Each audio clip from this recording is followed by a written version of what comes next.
अस्सलाम वालेकुम स्टूडेंट्स, उम्मीद करती हूँ कि आप सब खैरियत से होंगे। आज हम करते हैं क्वेश्चन नंबर 15, जिसमें हमने ये बताना है कि show that lines whose direction cosines are square root 2/2, 0 square root 2/2 and square root 2/2, 0 minus square root 2/2 are perpendicular. यानी कि हमारे पास दो लाइंस हैं, उनमें से एक लाइन का जो डायरेक्शन कोसाइन है वो ये वाले आ रहे हैं। ठीक है, एक लाइन के डायरेक्शन कोसाइंस है हमारे पास ये वाले, और दूसरी डायरेक्शन जो लाइन है उसकी डायरेक्शन कोसाइंस क्या है, ये वाले हैं। अब हमने ये शो करना है कि ये जो लाइंस हैं डायरेक्शन कोसाइंस इन दो लाइंस के ये हैं, वो लाइंस आपस में परपेंडिकुलर हैं। हमने ये चीज़ शो करनी है, तो हम इसको प्रूव करते हैं। हमारे पास है क्वेश्चन नंबर 15, उसमें हमारे पास L1 भी गिवन है स्क्वायर रूट 2/2, 0, यानी कि इसको हमने L1 का नाम दे दिया, इसको हमने L2 का नाम दे दिया। अब लाइंस के परपेंडिकुलर होने के लिए वेक्टर एंड टेंसर एनालिसिस में क्या कंडीशन होती है कि उनकी जो कोरस्पॉन्डिंग एंट्रीज होती हैं उनको हम मल्टीप्लाई करें और उनका सम करें तो वो इक्वल टू 0 के इक्वल आना चाहिए। अब यहाँ पे L1 है, इसको हम L1 का नाम दे देंगे, हमारे पास M1 हो जाएगा, ये N1 हो जाएगा। ठीक है, और L2 है तो इसको हम L2, M2 और N2 का नाम दे देंगे। फिर हम L1 को L2 के साथ, M1 को M2 के साथ और N1 को N2 से मल्टीप्लाई करवाएंगे। जैसे कि आप देखें, L1 यहाँ पे क्या है स्क्वायर रूट 2/2 और L2 क्या है स्क्वायर रूट 2/2 और plus as it is. Next M1 हमारे पास क्या आ रहा है 0 है, और M2 भी क्या है 0 है, प्लस हमने लिखा। नेक्स्ट हमारे पास N1 है, वो क्या है स्क्वायर रूट 2/2 और N2 क्या है minus square root 2/2 is equal to 0। ये हमने फार्मूला का यूज़ किया। नेक्स्ट अगर हम इनको सिंप्लीफाई करते हैं, हमें देगा स्क्वायर रूट 2 को स्क्वायर रूट 2 से मल्टीप्लाई करवाएंगे, वो हमारे पास 2 हो जाएगा, और 2 2 4 प्लस 0 और माइनस 2/4। ठीक है, अगर हम इसको मज़ीद सिंप्लीफाई करते हैं, अगर हम इसका एलसीएम लेते हैं तो एलसीएम लेने से हमारे पास ये 4, एलसीएम लेने से हमारे पास ये क्या हो जाएगा, चूँकि ये सेम आ रहा है तो यहाँ पे 2 होगा ना।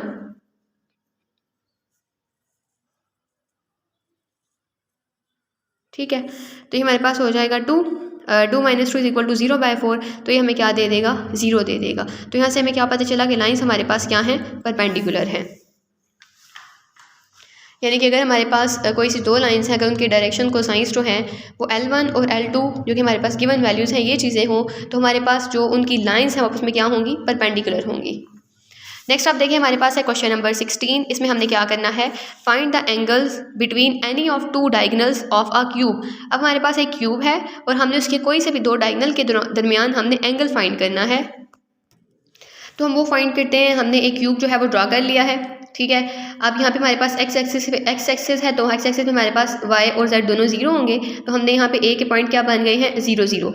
नेक्स्ट अगर हम इस तरफ आए बी को, अगर हम देखें तो बी हमारे पास चूँकि वाई एक्सिस पर है तो इसका वाई वाला पॉइंट हमारे पास ए होगा, बाकी एक्स और जी जो हैं वो दोनों 0 होंगे।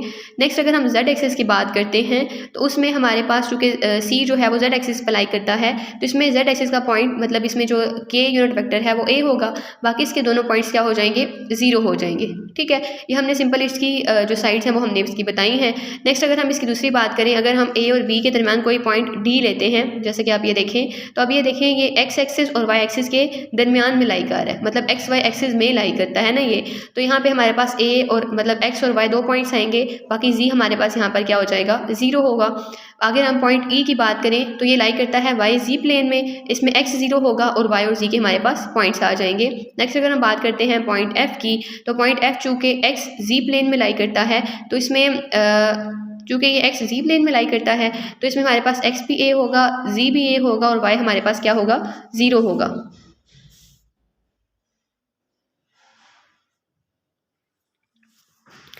अब पहले हम क्या करते हैं ए ई फाइंड कर लेते हैं। ठीक है, ये हमारे पास इसका एक डायगनल है ए ई और दूसरा डायगनल हमारे पास है डी सी। ठीक हो गया, पहले हम ए ई अगर हम फाइंड करते हैं सिर्फ ए ई, तो ए ई हमारे पास ये हमारे पास ए है ए 0 0 और ई हमारे पास क्या हो गया 0 ए ए। तो अगर हम ए ई फाइंड करेंगे, हम लोग ई में से ए को सब्ट्रैक्ट करेंगे, 0 माइनस ए करेंगे माइनस ए माइनस 0 करेंगे ए, और ए माइनस 0 क्या हमारे पास क्या हो जाएगा ए। ठीक हो गया। नेक्स्ट अगर मैं इसकी ले लेती हूँ मैग्नीट्यूड ले लेती हूँ ए ई की, तो मेरे पास क्या हो जाएगा माइनस ए का स्क्वायर प्लस ए का स्क्वायर प्लस ए का स्क्वायर, जो कि क्या हो जाएगा स्क्वायर रूट 3a स्क्वायर। इसको हम फर्दर सिंप्लीफाई करेंगे, स्क्वायर जो है वो स्क्वायर रूट से कैंसिल हो जाएगा, तो स्क्वायर रूट 3 इंटू ए आ जाएगा। नेक्स्ट अगर हम इसको अब हम फाइंड करना चाह रहे हैं, इसकी वेक्टर फाइंड करना यूनिट वेक्टर फाइंड करना चाह रहे हैं, तो हमें पता है कि वेक्टर जो है वो किसके इक्वल होता है, वेक्टर और उसकी मैग्नीट्यूड के। तो हमने वेक्टर लिखा, नीचे हमने उसकी मैग्नीट्यूड लिखी, मतलब उसे हम डिवाइड कर देंगे। तो इस केस में हमारे पास क्या था, ए ई क्या था हमारे पास, इसका एक्स कंपोनेंट क्या था, -a था, और जो इसकी मैग्नीट्यूड थी वो क्या थी, √3a। वाई कंपोनेंट क्या था, a था, और उसकी मैग्नीट्यूड क्या थी, √3a। जी कंपोनेंट a था और उसकी मैग्नीट्यूड क्या थी, √3a। तो ये चीज़ हमने यहाँ पे यूज़ की। उसके बाद यहाँ पे हमारे पास d1 क्या आ जाएगा, a को a से कैंसिल किया, -1/√3। सिमिलरली यहाँ से भी ये कैंसिल आउट हो जाएगा 1/√3, और यहाँ से भी कैंसिल किया तो ये भी क्या हो जाएगा 1/√3। तो हमने इसके एक डायगनल से इसके डायरेक्शन को साइंस जो है वो निकाल लिए हैं। अब हम दूसरे डायगनल को यूज़ करते हुए इसके दूसरा डायरेक्शन को साइंस निकालते हैं। तो इसको हमने क्या दिया, CD, और अगर हम CD फाइंड करें तो CD है हमारे पास, तो a -0 करेंगे वो हमारे पास a आएगा, ठीक है। a -0 किया तो हमारे पास अगेन a आएगा, और 0 - a करेंगे हमें क्या दे देगा, -a आ जाएगा हमारे पास। नेक्स्ट अगर हम इसकी मैग्नीट्यूड निकालते हैं तो हमारे पास अगेन √3a² आएगी, और स्क्वायर से कैंसिल हो जाएगा, रिमेनिंग क्या टर्म बचेगी, √3a। अगेन हमने यूनिट वेक्टर पता है, वेक्टर उसकी मैग्नीट्यूड के इक्वल होता है, तो हमने यहाँ पे वेक्टर को यूज़ किया, a/√3a, a/√3a - a/√3a। तो यहाँ से सेकंड हमारे पास डायरेक्शन को साइंस क्या आ जाता है, 1/√3 1/√3 ठीक है। हमने दोनों डायरेक्शन को साइंस जो है वो फाइंड कर लिए हैं। नेक्स्ट हमें कहा गया था कि हमने इनके दरमियान क्या फाइंड करना है, एंगल फाइंड करना है। तो हमें पता है कि एंगल का जो फार्मूला होता है, इस केस में हम लोग क्या यूज़ करेंगे कि हम लोग डॉट प्रोडक्ट को यूज़ करेंगे। तो d1.b2 = d1 magnitude d2 magnitude equals cos of theta. अगर हम d1 मैग्नीट्यूड और d2 मैग्नीट्यूड फाइंड करेंगे, ये हमें 1 दे देगा, ठीक है। अगर हम इनकी मैग्नीट्यूड फाइंड करते हैं, इसका आंसर हमारे पास क्या आ जाएगा, 1 आ जाएगा। तो यहाँ पे हमें वो लिखने की ज़रूरत नहीं है। नेक्स्ट हमारे पास क्या है, d1.d2 = cos थीटा। अब d1.d2 है, तो d1 की जगह पे हम क्या सिंपली उसकी वैल्यू पुट करेंगे, वो क्या है -1/√3 1/√3 1/√3। तो ये देखें हमने वो वैल्यू पुट कर दी इधर, और d2 की वैल्यू क्या है 1/√3 1/√3 - 1/√3। सिमिलरली वो भी हमने इसकी वैल्यू यहाँ पे सब्स्टिट्यूट कर दी है। अगर हम इनको मल्टीप्लाई करें तो डॉट प्रोडक्ट में हम लोग सेम कंपोनेंट, मतलब ith कंपोनेंट को ith के साथ मल्टीप्लाई करते हैं, j को jth के साथ और k को kth कंपोनेंट के साथ मल्टीप्लाई करते हैं। तो इसको मल्टीप्लाई करवाएंगे, -1/√3 मल्टीप्लाइड बाई 1/√3, स्क्वायर से कैंसिल मतलब स्क्वायर जो है ये हमारे पास यहाँ से ख़त्म हो जाएगा। तो इसका हमारे पास क्या आ जाएगा, -1/3, ठीक है, क्योंकि ये √3 का होल स्क्वायर हो जाएगा ना, इस वजह से।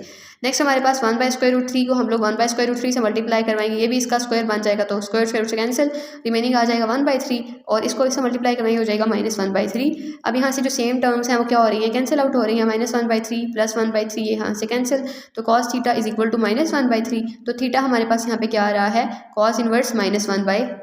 तो ये चीज़ हमने बतानी थी कि जो हमारे पास दो डायगनल हमने लिए हैं, AE और CD, हमने कोई से भी दो डायगनल लिए हैं एक क्यूब के, तो उसका एंगल हमारे पास क्या आ रहा है, cos इनवर्स -1/√3।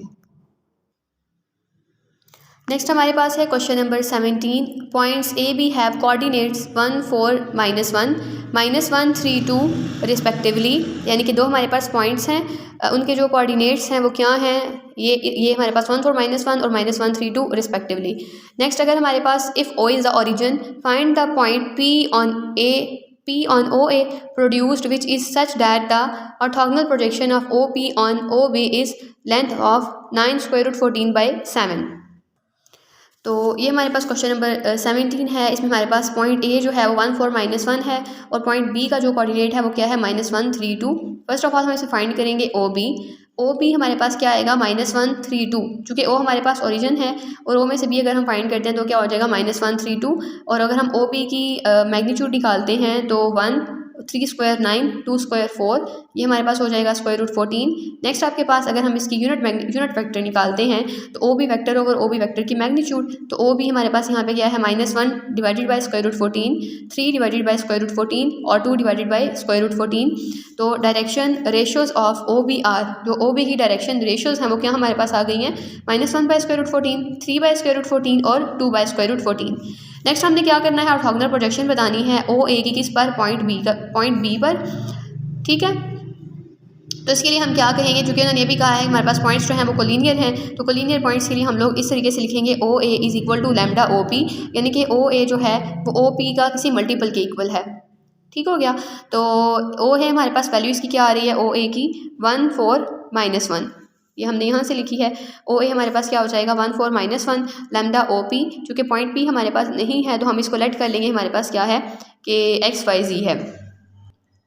तो हमने सिंपली यहाँ पे वैल्यूज़ पुट करनी है। लैम्डा एक्स ये हो जाएगा लैम्डा एक्स पर लैम्डा वाई और लैम्डा जी। यहाँ से 1 किसके इक्वल है, लैम्डा एक्स के, 4 किसके इक्वल है, लैम्डा वाई के, और -1 किसके इक्वल है, लैम्डा जी के। तो यहाँ से हम एक्स की वैल्यूज़ निकालते हैं, वाई की और जी की वैल्यूज़ निकालते हैं। X is equal to 1 over lambda, Y equals to 4 over lambda, और जी क्या आ जाएगा -1 ओवर लैम्डा। नेक्स्ट अगर हम ओ एन जो है ओ एन हमारे पास किसके इक्वल होता है, L X plus M Y plus N Z. ये पीछे बुक में हमने देखा कि L X plus M Y plus N Z के इक्वल हमारे पास होता है। तो ओ एन हमारे पास पहले ही क्वेश्चन में गिवन है, ये हमारे पास ओ एन है 9 स्क्वायर रूट 14/7, तो ये हमारे पास पहले क्वेश्चन में गिवन था। बाकी सिंपली हम दूसरी वैल्यूज़ यूज़ करनी है जो भी हमने फाइंड की हैं, L X plus M Y plus N Z, और यहाँ से हमारे पास L की वैल्यू आ रही है -1/√14, ये देखें L की है -1/√14, और X की वैल्यू क्या है 1 ओवर लैम्डा, प्लस M की वैल्यू क्या है 3/√14, और Y की वैल्यू क्या है 4 ओवर लैम्डा, प्लस आगे हमारे पास N है, N की वैल्यू क्या है 2 ओवर √14, और Z की वैल्यू क्या है -1 ओवर लैम्डा। ठीक है, तो सिंपली हमने वैल्यूज़ को सब्स्टिट्यूट किया है। उसके अलावा हम यहाँ पे क्या करेंगे, यहाँ से देखें लैम्डा सब में कॉमन आ रहा है 1 ओवर लैम्डा, तो हमने कॉमन ले लिया, और -1/√14 12 -2, और इसका अगर हम एलसीएम ले लें इसका √14 आएगा, और 12 -2 -1, यानी कि 12 माइनस में से 3 जो है वो सब्ट्रैक्ट हो जाएगी, रिमेनिंग वैल्यू हमारे पास क्या रह जाएगी 9 रह जाएगी। अब इसको फर्दर सिंप्लीफाई करते हैं, ये देखिए हमारे पास इसका कुछ इस तरीके से आंसर आया है, और यहाँ से हमारे पास लैम्डा की वैल्यू जो है वो निकलेगी। तो ये देखें 9 square root 14 divided by 7 equals to 9 square root 9 over lambda square root 14, तो लैम्डा जो है इस तरफ आ जाएगा। ठीक है, इधर आके क्या हो जाएगा, यहाँ पे डिवाइड हो रहा है, वहाँ पे जाके मल्टीप्लाई हो जाएगा, और यहाँ पे टर्म जो है वहाँ पर जाके इस तरीके से कुछ आ जाएगी। अब यहाँ से देखें 9 को हम 7 से मल्टीप्लाई करते हैं 63 आंसर आएगा, और स्क्वायर रूट 14 चूँकि हमारे पास ये कुछ इस तरीके से आएगा ना, इसका स्क्वायर बन जाएगा स्क्वायर रूट 14 स्क्वायर, तो ये इससे कैंसिल हो जाएगा, रिमेनिंग वैल्यू हमारे पास क्या आ जाएगी 14 आ जाएगी। अगर हम 14 को 9 से मल्टीप्लाई करवाएं तो हमें क्या देगा 1/26, और 63 और 126 को डिवाइड करें तो हमारे पास क्या आ जाएगा 1/2। नेक्स्ट हमारे पास लैम्डा की वैल्यू भी आ चुकी है, तो अगर हम इसको पुट करते हैं x के अंदर, y के अंदर और z के अंदर। x हमारे पास 1 ओवर लैम्डा है, तो हम यहाँ पे लिखें x is equal to 1 over lambda. Lambda हमारे पास क्या है जो 63/126, यहाँ पर ये डिवाइड हो रहा है, ऊपर जाके क्या हो जाएगा मल्टीप्लाई हो जाएगा, तो 126 डिवाइडेड बाई 63 ये हमारे पास आ जाएगा 2, और y की वैल्यू क्या आ रही है हमारे पास 4 ओवर लैम्डा, तो वो हम इधर पुट करेंगे लैम्डा अगेन 63/126, इसको हम मल्टीप्लाई करेंगे 504/63, तो इसका आंसर y का आंसर हमारे पास क्या आ जाएगा y इज इक्वल टू 8, और x यहाँ पे हमारे पास क्या आया था 2। देन z हमारे पास है जी हमारे पास है -1 ओवर लैम्डा, तो हम पुट करेंगे -1/63/126, तो -1/26 डिवाइडेड बाई 63, तो -2, तो पॉइंट हमारे पास क्या आ जाएगा 2 8 और -2, तो ये हमने इसका पॉइंट फाइंड करना था, जो कि हमारे पास क्या आ रहा है 2 8 और -2। तो उम्मीद करती हूँ कि आपको आज के लेक्चर की अच्छी तरीके से समझ आ गई होगी। अगर आपको इसके लेक्चर के रेलिवेंट कोई भी क्वेश्चंस हैं, कोई भी क्यूरीज हैं, तो आप कमेंट बॉक्स में पूछ सकते हैं, और अगर आपको वीडियो अच्छी लगे तो वीडियो को लाइक करें, चैनल को सब्सक्राइब करें। थैंक यू सो मच, अल्लाह हाफिज़।